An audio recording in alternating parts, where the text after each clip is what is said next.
بسم الله الرحمن الرحیم. ډېر سلامونه. دا کومه وبا چې په دې ملک کې خوره شوې ده، څنګه چې تاسو ته پته ده، د دې دپاره پی ایم ریلیف فنډ چې کوم دی د وزیر اعظم صاحب چې کوم ریلیف فنډ اعلان هغه کړی و، د هغې دپاره چې کوم لیسټونه تیارېدل، کوم چې مکمل په سیاسي بنیادونو باندې جوړېدل،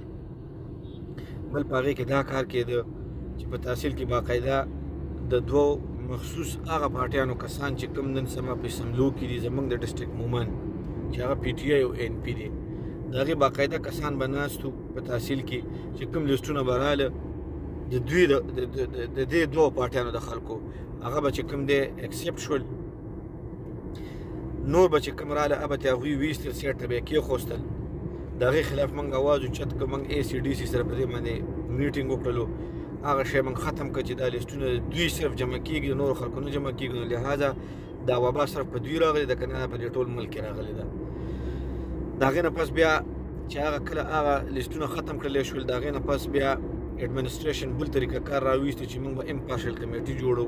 چې هغې به بالکل غیر سیاسي دغه به وي، کمیټیانې به وي. په هغې باندې موږ هغوی سره دغه وکړو چې یاره ټیک ته بالکل موږ ورسره ومنله، خو د پرون نه چې کوم بیا هغه کمیټیانو کار شروع کړی دی، نو هغه د هغې نه هم زیات سیاسي بنیادونو باندې راوات دي. صرف او صرف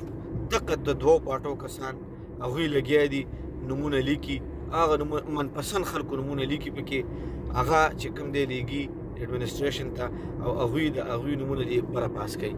نو دا وبا چې کومه ده دا په دې ټوله خاوره باندې راغلې ده، په دې ټوله دنیا راغلې ده، زموږ په دې غونډ ملک باندې راغلې ده، صرف په مخصوص خلکو نه ده راغلې، لہذا په دې د سیاست نه کېږي. د سیاست لپاره موږ سره ډېرې پلیټ فارمې دي، په بل پلیټ فارم به موږ سیاست وکړو، او دا به الله له څه جواب ورکوي، دا به الله له څه جواب ورکوي چې په دې شي هم دوی سیاست کوي. نو زه ریکویسټ کوم، ګوره پرون موږ ته د ایکه غونډ نه واله تر د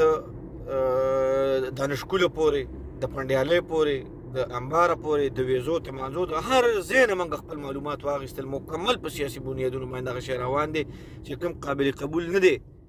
دا د مستحق خلکو حق دی، د غریبو خلکو حق دی، د هغه غریبو خلکو حق دی چې کوم دیاړیمار دي، کوم مزدوران دي چې د کوم د یو وخت درک لګي، د بل وخت نه لګي. مهرباني وکړئ، موږ سوال کوو، منت کوو چې په دې باندې سیاست مه کوئ، دا د سیاست وخت نه دی، سیاست په ډېر ښه نه دي، موږ به په بل څه باندې وکړو. مهرباني وکړئ، د الله هم ګناهګارېږئ او دا خلک به ورته خیر وزار کوي. نو زه دا سوال کوم، منت کوم چې دا د مکمل ریجیکټ شي او ټیک ټاک امپارشل کمیټي دې جوړه شي چې کومه موږ سره ایډمنسټریشن وعده کړې وه، خو تر اوسه پورې هغوی په خپل